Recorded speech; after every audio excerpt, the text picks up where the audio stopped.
Mom abandoned me as a baby for a new family, refused to take me in when I became an orphan. Now she wants this. So, I guess I should start by saying I've never really had a normal relationship with my mom. Actually, calling her my mom feels weird because, to be honest, she was more like a stranger than a parent. She took off when I was just a baby. I was too young to even remember her leaving, but what I do remember is how my dad, Mark, picked up all the pieces and did everything he could to raise me alone. He was my real parent. Always was. Now, don't get me wrong, I wasn't completely cut off from my mom, Sarah. I'd see her every now and then. But it was like, I don't know, a random acquaintance showing up in your life once in a blue moon and pretending like they care. The court gave her visitation every other weekend, but she rarely, if ever, actually followed through. I remember times when I was a little kid sitting by the window waiting, thinking maybe she'd show up this time. But nope. She'd either bail or drop me off early because she had other plans. The thing that really bugs me is she didn't even try, like, not at all. She would quit jobs just to avoid paying child support. My dad busted his ass working long hours while she was out there doing God knows what. Twice, she even ended up in jail because she didn't pay what she owed. Can you imagine? Jail. For not wanting to take care of your own kid. I heard about it through the grapevine because she didn't tell me directly. I found out from my uncle. It's messed up, right? Anyway, when I was about 6, Sarah met this guy, Phil. He was older than her, maybe by a decade, and from what I could gather, he thought he was some kind of hero for saving her. Whatever. I wasn't really a part of their life. I saw them like 5 times from the age of 6 to 14. Yeah, just 5. And every time was the same. Awkward, forced, and full of fake smiles. I hated it. They would try to act like we were some happy family. But all I could think was, who are you kidding? Phil, though. Man, he was something else. He really tried to force himself into my life. I remember one time I was maybe around 10, and he showed up at one of my school's Father's Day activities. My dad wasn't able to make it that day, but I wasn't mad about it. He always made time for me in other ways, so missing one thing wasn't a big deal. But Phil, being Phil, saw this as his moment. He came up to me like he was some kind of replacement and said, "Hey Jamie, I can step in if you want. I'm here for you." I remember just staring at him, not knowing whether to laugh or scream. Like, dude, no, you're not my dad. You're not even close. I barely know you, and you have no right to act like you're stepping in for him. I was polite at the time, just said something like, "I'm fine," and walked away. But inside, I was fuming. I didn't even tell my dad about it because I didn't want him to feel bad. The worst part?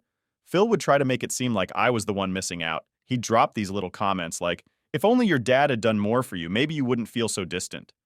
Distant? I was close to my dad. He gave me a good life while Sarah didn't give a crap. I finally had enough of his jabs and told him straight up, "Don't talk about my dad. He's better than Sarah will ever be, and he's done more for me than you can even imagine." He never tried that stepdad crap with me again.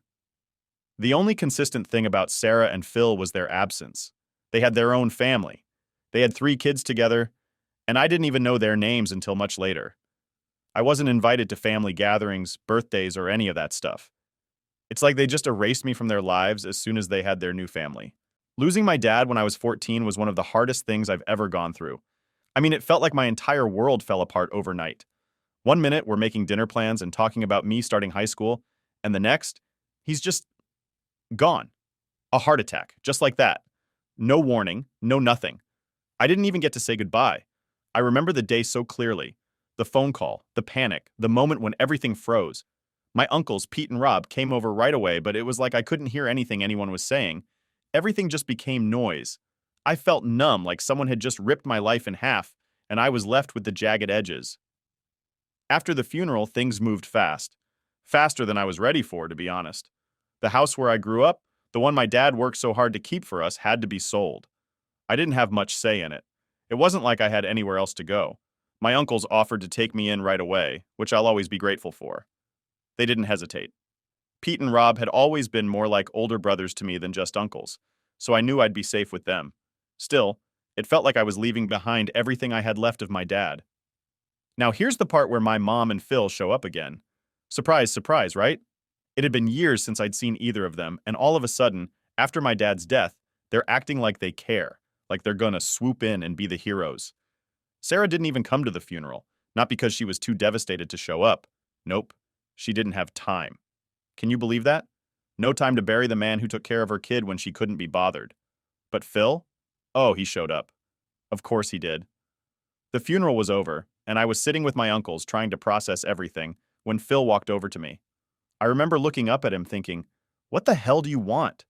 He had that stupid fake concerned look on his face, the kind where you know someone's just doing it for show. He sat down next to me and said, "You know, Jamie, you can always come live with Sarah and me. We've got room for you." I just stared at him, not knowing whether to laugh or scream. This guy, who I'd seen maybe 5 times in my whole life, who wasn't even man enough to show up at the funeral with my mom, was offering me a place to live? No thanks, man. I wasn't about to leave my uncles, the only real family I had left, to go live with people who barely knew I existed. I told him no, that I was staying with Pete and Rob, and that was that. Or so I thought. Phil wasn't one to give up so easily, though. He went on this whole rant about how family is important and how your mom and I really want to be there for you now. Now? Where were they when I was a kid, huh? Where were they when I was sitting by the window waiting for Sarah to show up for her court-ordered weekends? Now they want to be parents? Too little, too late. I shut him down pretty hard after that. Told him I didn't need their pity or their help, that my dad had raised me just fine without them, and I wasn't about to let them waltz into my life now, just because it was convenient for them. Phil didn't like that. His face got all red, and he started sputtering about how I was just a kid and didn't understand how hard things had been for Sarah. Oh, please. I wasn't about to sit there and let him talk down to me like that. So I said, "Hard for her? My dad's the one who had to pick up the pieces after she ditched me. Don't even try to act like she's the victim here." He stormed off after that, but not before throwing in some passive-aggressive comment about how I'd regret cutting them out of my life. Yeah, sure, like I was going to lose sleep over not having Sarah and Phil around. Please. After that, I packed up my stuff and moved in with Pete and Rob. They were amazing, honestly. I was grieving, but they gave me space to process everything in my own time. They didn't push me to move on or get over it. They let me be angry, sad, confused. Whatever I needed to feel, they let me feel it. And that's something I'll always be thankful for. The move itself was weird. Leaving my childhood home, the place where I had all these memories of my dad, was hard. Every room reminded me of him, whether it was the kitchen where we'd cook together or the living room where we'd watch movies every Friday night. It wasn't just a house to me. It was the only place I'd ever felt truly safe, but it was gone now, just like my dad, and there was nothing I could do about it. The first night at Pete and Rob's place, I barely slept. I kept expecting my dad to walk in and tell me everything was going to be okay, but he wasn't there, and it wasn't okay, not by a long shot. I tried to keep myself busy after that, throwing myself into school and anything else that would keep me from thinking too much. But no matter what I did, it always came back to that emptiness. The fact that my dad wasn't there, and he never would be again. And you'd think that after everything, Sarah and Phil would just leave me alone, right? Wrong. Phil called a few more times after I moved in with my uncles, trying to reconnect or whatever. He'd say things like, "Jamie, I know you're hurting, but your mom and I want to help you through this." Yeah, because they've been so helpful up until now, right? One time, he even had the audacity to say, "Your mom has changed. She's ready to be there for you now." Ready now? Now that my dad was gone? Now that they didn't have to worry about dealing with him? I told him flat out, "I don't need her now. I needed her when I was a kid and she wasn't there. It's too late." After that, I stopped answering his calls. I didn't want anything to do with either of them. They had their life, their perfect little family with their 3 kids, and I had mine with my uncles. I didn't need Sarah or Phil pretending to care when it was clear they didn't. And honestly, life with Pete and Rob was good. It wasn't perfect. Nothing could replace my dad. But it was stable. They supported me in ways that Sarah and Phil never could. They showed up for me. They were there, and that's all I ever really needed. By the time I was 27, I thought I had everything figured out when it came to my so-called family. I'd gotten pretty good at keeping my distance from Sarah and Phil, only dealing with them when it was absolutely necessary. The rest of Sarah's side of the family? I didn't have any real issues with them. I wasn't super close to them or anything, but they didn't try to force the whole family thing on me like Sarah and Phil did, so I figured it was fine to stay in touch. They were still part of my life, just on the outskirts, you know? So when my grandparents on Sarah's side invited me to this family birthday party, I didn't think twice about going. I wasn't expecting anything dramatic, just a regular family thing. Show up, say hi, eat some cake, make small talk, then dip out. Pretty standard. Matt, my fiance, couldn't make it because he had work, so I figured I'd just go alone, say my hellos, and get out. But of course, nothing's ever that simple with Sarah and Phil involved. When I got to the party, everything seemed normal at first. My grandparents were happy to see me, and I chatted with a few cousins and aunts. It was chill, nothing weird. I spotted Sarah and Phil across the room, but I didn't go up to them. Didn't see the point. They knew where I stood, and I wasn't about to make things awkward by pretending we were close. So I stuck to the people I was comfortable with, keeping my distance. But apparently, Phil had other plans. I was standing by the food table, grabbing a slice of cake, when I felt someone tap me on the shoulder. I turned around, and there he was. Phil. Right there with that same fake, overly friendly smile he always had. I internally sighed because I knew this was going to be annoying. "Jamie, good to see you," he said like we were old pals. I forced a small smile, mostly out of politeness, and said, "Hey, Phil." I didn't want to be rude in front of everyone, but I was already mentally preparing myself for whatever crap he was about to start. He wasted no time getting to the point. "So I heard you're engaged. That's exciting news," he said, still with that fake smile. I nodded, trying to keep it short. "Yeah, thanks." I was hoping he'd just leave it at that, but of course, that's not how Phil operates. "You know, Sarah and I were kind of surprised we didn't get an invite to the engagement party," he said, lowering his voice like he was trying to be all serious. "I mean, we're your family. I figured we'd be included." I could feel my jaw clench, but I kept it together. I wasn't about to make a scene at a birthday party. "It wasn't a big party, just close family and friends," I said, trying to keep things as neutral as possible. But I could already see where this was going, and it wasn't going to be good. Phil didn't back down. He never does. "Well, we are family, Jamie. Sarah and I have always considered you part of our family, and we were hurt not to be invited. We care about you, you know." That's when I felt my blood start to boil. Care about me? They had the nerve to say they cared? I took a deep breath, trying to keep my voice calm. "Phil, I think we both know why you weren't invited. Let's not pretend like we're close." I could see the smile fading from his face. He wasn't expecting me to call him out, but I wasn't going to let him get away with playing the concerned parent card. He looked around like he was making sure no one was listening, then leaned in closer.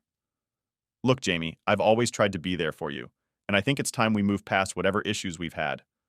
I know your mom wasn't perfect, but I've always considered you my daughter. I'd like to walk you down the aisle if you'll let me." I swear. Time stopped for a second when he said that. Walk me down the aisle? This guy? The man who wasn't even around when I needed someone? The audacity. I felt my hands start to shake, and I couldn't hold back anymore. "Are you kidding me right now?" I said, my voice louder than I intended. A few people nearby turned to look, but I didn't care. "You've always considered me your daughter? Phil, I barely know you. You think just because you married my mom, you're suddenly my dad. My dad is dead. He's the one who should be walking me down the aisle. But he can't because he's gone. And you have no right to act like you're some kind of replacement." Phil's face turned red. He wasn't expecting me to lash out like that, but I was done holding back. "I'm sorry you feel that way," he said, trying to sound calm, but I could tell he was pissed. "I've done my best to be a father figure to you, but you've never given me a chance. Your dad didn't do everything right, you know. He kept you away from us, and I think that's why you're so angry." Oh, that was it. That was the last straw. "Don't you dare talk about my dad," I snapped, stepping closer to him. "He did everything for me, while Sarah was too busy running away from her responsibilities. You have no idea what it was like for him, raising me alone while she bailed. And now you want to come in and act like you're better than him, like you deserve to take his place? Get over yourself, Phil." The whole room had gone quiet by now. Everyone was staring, but I didn't care. I was done pretending. Phil just stood there looking stunned like he didn't know what to say. He opened his mouth, then closed it again, and finally he muttered, "You're being disrespectful. You need to be more grateful for the people who care about you." That's when I lost it. Grateful? Grateful for what? You weren't there, Phil. Sarah wasn't there. None of you were there when I needed someone. My dad was the only one who cared, and now you want me to be grateful to you? You're nothing to me. Nothing. With that, I turned and walked out. I didn't wait for him to respond. I didn't care. I could hear whispers and feel the stares of everyone in the room, but it didn't matter. I was done with the whole thing. Done with Phil, done with Sarah, done with pretending like they were anything more than strangers. Later that night, I got a text from one of my aunts saying I shouldn't have made a scene, that I embarrassed Phil and Sarah in front of everyone. But honestly, I don't regret it. They wanted to play family, but they don't get to pick and choose when they're there for me. They had years to step up and they didn't. So no, I'm not sorry, and I sure as hell don't need them at my wedding. Update 1. After the whole showdown at the party, I thought that would be it. Like, I figured I made my point loud and clear, and they'd back off. But nah, of course not. The texts started rolling in that night, and I knew this wasn't over. Not by a long shot. First, it was my Aunt Carol. She's one of those peacekeepers, you know? Always trying to smooth things over, make everyone happy. She sent me this long message about how I shouldn't have publicly humiliated Phil and Sarah at the party. You know they're trying, Jamie, she wrote. Phil's always seen you as his daughter. You didn't have to embarrass him like that in front of everyone. I stared at the text for a solid minute, just shaking my head. Trying? Really? They've had my whole life to try. I wasn't about to feel bad for standing up for myself after everything. So I shot back a reply. If they actually cared, they wouldn't have waited until now to act like it. I'm not playing nice just to make them feel better about the crap they put me through. I didn't get a response from her after that. But then the real kicker came the next morning when I got a call from Sarah. I hadn't spoken to her directly in, honestly, I couldn't even remember the last time. Maybe a year? Probably more. I almost didn't pick up, but I was curious what she had to say after everything. Jamie, we need to talk, she started, her voice all stiff and formal like she was about to give me a lecture. I sighed, already regretting answering the phone. What do you want, Sarah? I heard what happened at the party, she said, like she wasn't even there. And I have to say, I'm really disappointed in you. You didn't have to lash out at Phil like that. He's only ever tried to help. I couldn't help but laugh at that. Help? Are you serious right now? The only time Phil's ever tried to help is when it's convenient for him.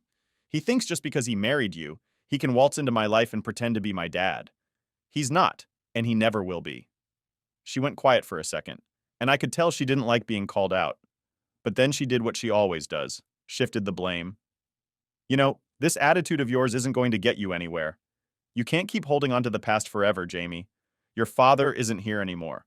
Phil and I are. I felt a surge of anger so strong I had to bite my tongue for a second before I said something I couldn't take back. But I was done playing nice. Yeah, you're here now, Sarah. Where were you when I was a kid? When I actually needed you? Don't act like showing up now makes up for everything you did, or didn't do.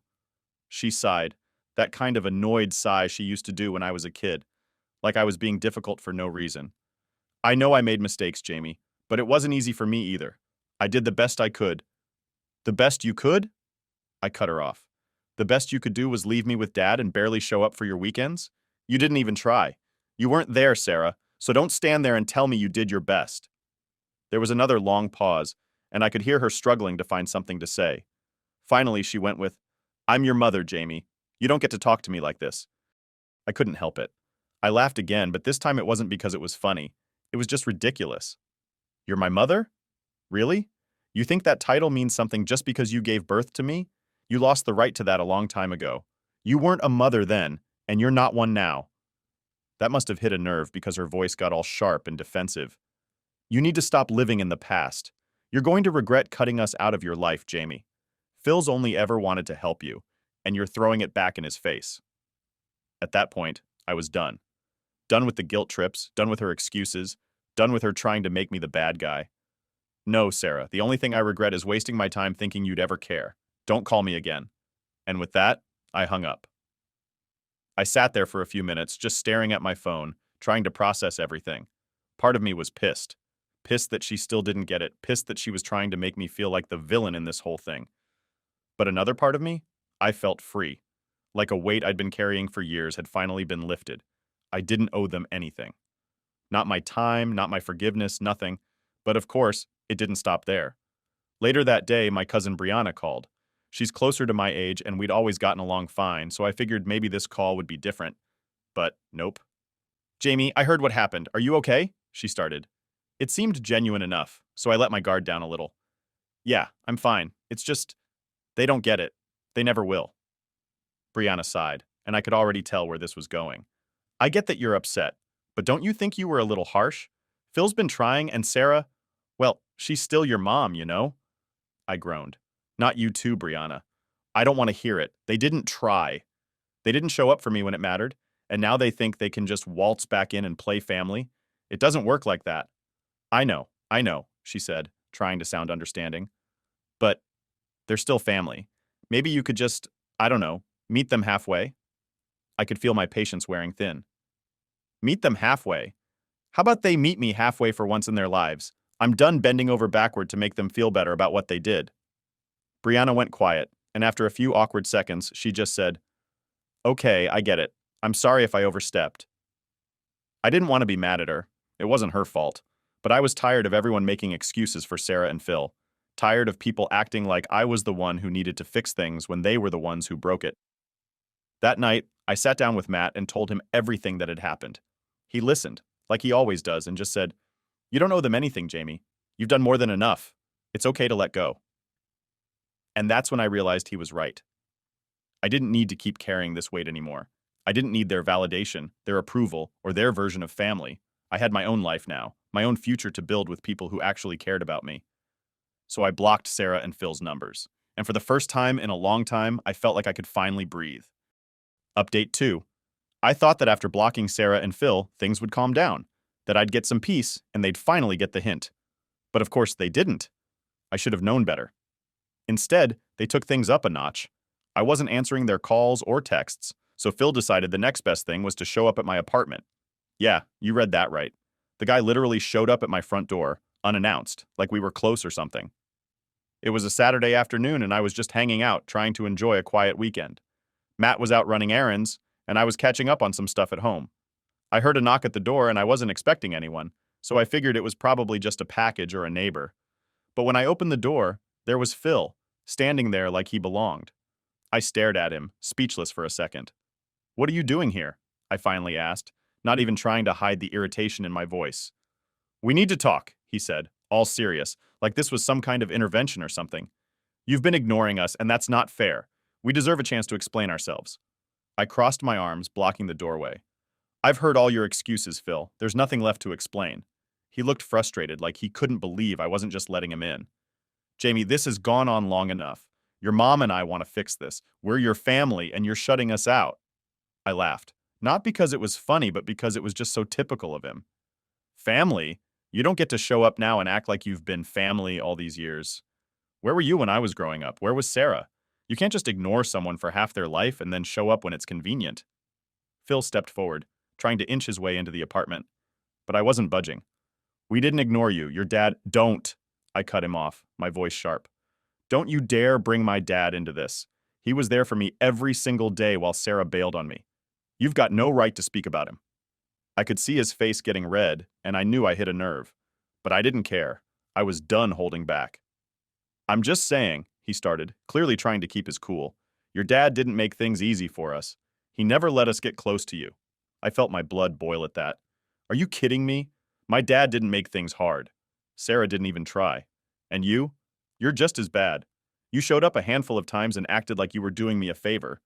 Don't stand here and pretend like you've been some kind of father figure to me. You weren't there." Phil's face hardened, and I could see he was getting angry now. "You need to stop living in the past, Jamie. You're an adult now.